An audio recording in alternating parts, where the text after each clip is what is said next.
Good evening, everyone, and welcome to another episode of Question of the Day, where we are continuing our series on Moses. Last time, just a quick recap.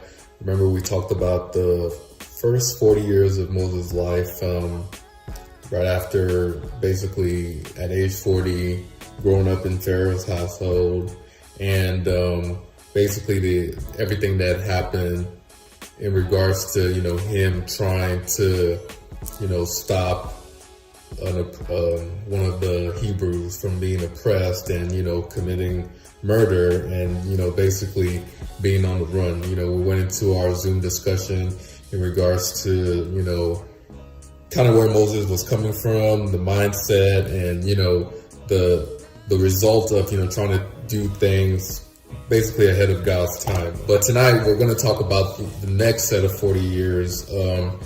So where we left off, Moses is basically on the run. He ran off to Midian. And here we're going to talk about the next 40 years and basically, hone in on where Moses is at in these next 40 years. He's 80 at this point. One of the things I wanted to pick off from verse 23, of Exodus chapter 2. That was kind of like the indicator right there. I know the Bible, my Bible and a lot of y'all's Bible says, after a long time, the king of Egypt died. This is the Pharaoh at the time that was basically out to kill Moses.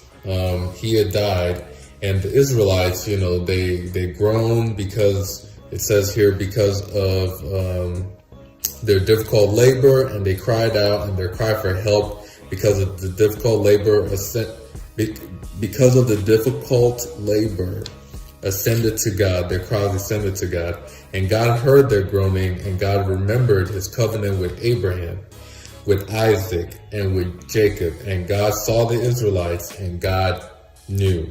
So throughout this 40 years that passed, God was well aware of everything that was going on, with the children of Israel. And he knew, basically when it says God knew, it's not really God was being made aware of something that he didn't know about it and that he obviously knew.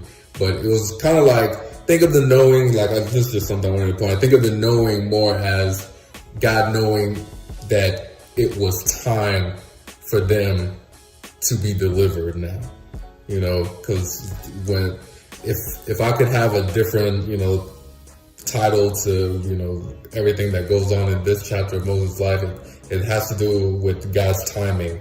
And when it says God knew, it's kind of like that timing that God had decided had begun, in regards to delivering the children of Israel out of Egypt. So here we are in chapter 3. And it talks about, this is Moses, and, he's a shepherd now. That's one thing we have to realize. Remember, he was this,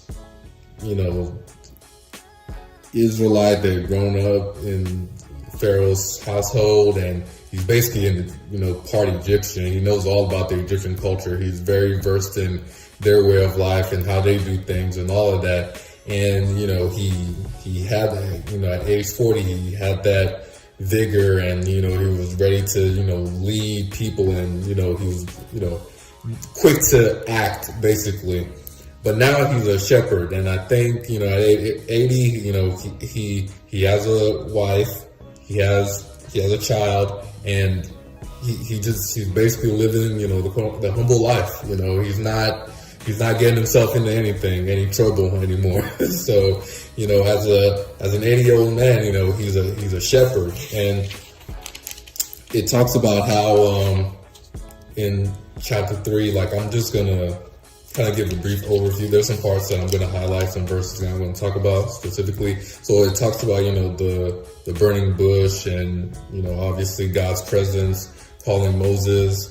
And I just want to skip ahead to the part where, God is basically telling him, God's instructions for Moses. And, let's hear out, Moses' responses. And, it's sort of going to help us to go into our discussion tonight in regards to, Moses' mindset and basically how he approached, God's assignment for his life. So I'm gonna go start at verse 7.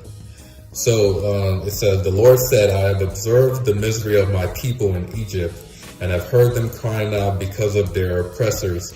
I know about their sufferings, and I have come down to rescue them from the power of the Egyptians, and to bring them from that land to a good and spacious land, a land flowing with milk and honey, the territory of the Canaanites, the Hittites, Amorites, Perizzites, Hivites, and Jebusites. So because the Israelites' cry for help has come to me, I have also seen the way the Egyptians are oppressing them.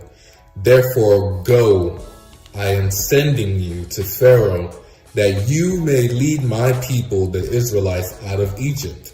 So God's instruction, plain and clear. He was like, go, I'm sending you to lead the people out.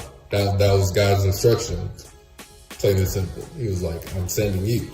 And here we see it says, but Moses asked God, who am I that I should go to Pharaoh and that I should bring the Israelites out of Egypt? I mean, at this point, Moses, like I said, he's a shepherd. So, he's not even coming from a place of authority anymore.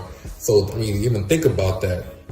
If he had experienced this encounter when he was 40, this is a question for our discussion tonight, do you believe that Moses would have had the same response to God as he did in this instance? Because here he's saying that, who am I that I should bring the Israelites out of Egypt? But when he was younger, if he had gotten that same instruction, this same encounter with God, would there be a question as to who he is? Think about it. So, and then he goes on, God answered him. God said, I will certainly be with you. And this will be a sign to you that I am the one who sent you. When you bring the people out of Egypt, you will worship God at this mountain. So here, he answered the who am I part by basically talking about who he is. Like, it's very funny. Like, when I read that response, it's like, it's not about Moses. And that was one thing that Moses didn't realize, especially in this encounter. Like, especially you telling from his response, it seems like Moses is coming from a me kind of thing, what I'm going to do. But then God is answering him in like, I will be with you. This will be a sign. Like he's going to provide the sign. God will provide the sign. And God is over here saying that when you deliver the people out of Egypt, you will worship God at this mountain. So it's like God is identifying himself as far as what he is going to do. And he's already even foreseen it. And it's like it's so powerful, the statement that God is declaring right there. And if Moses wasn't going through what he was going through mentally, because I don't want to say too much in the video, because I really want to talk about this in the discussion, because there is something, or maybe you can say some things, obviously, that is getting in the way of Moses realizing what God is telling him. Because I don't think God was, he's not making it a mystery here as to what's going to happen. Like, if you're literally getting instructions and you're even being told that, one, it's not about you. Like, yeah, I need you to do this. But then again, here's what's going to happen when you do these things that I tell you to do. There's kind of like that, there's a lot to that. And I feel like with all of that,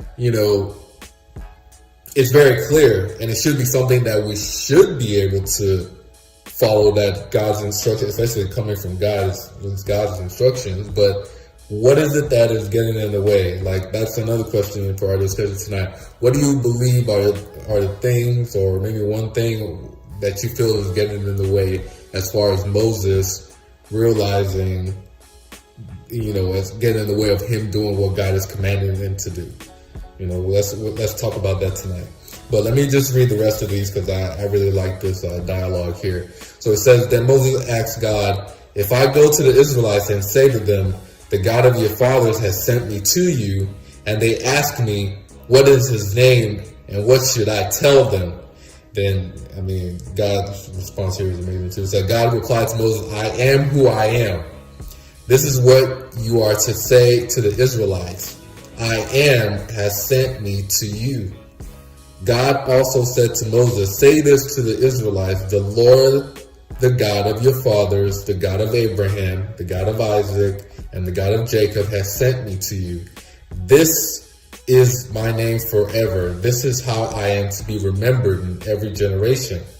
Go and assemble the elders of Israel and say to them, the Lord, the God of your fathers, God of Abraham, Isaac, and Jacob, has appeared to me, and I pay close attention to you and what has been done to you in Egypt. And I have promised you that I will bring you from the misery of Egypt to the land of the Canaanites, Hittites, Amorites, Perizzites, Hivites, and Jebusites, the land flowing of milk and honey. Like, God is not even, here, you're even reading it, God is not, nothing has changed.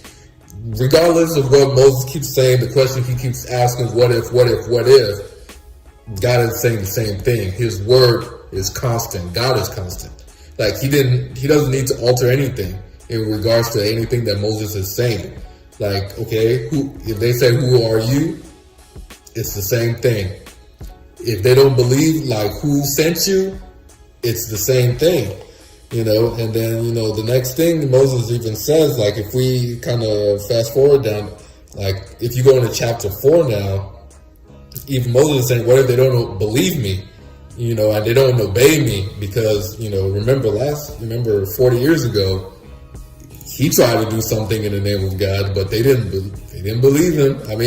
You would think, that's kind of a good question for Moses to ask, but, here God even gave him signs in regards to his hand and the staff, but let's just skip down now to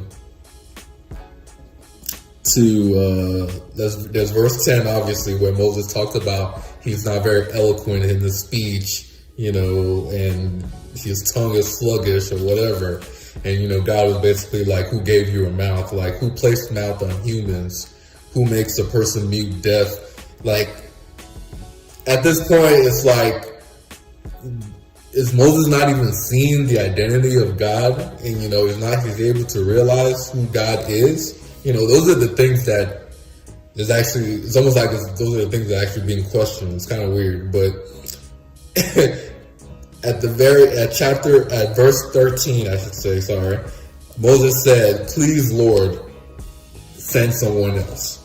So one of the things that I just want to emphasize, especially in verse 13, because a lot of us, from our history, our reading of the encounter with God too, people kind of think back to, Moses being slow of speech, Moses saying all these things.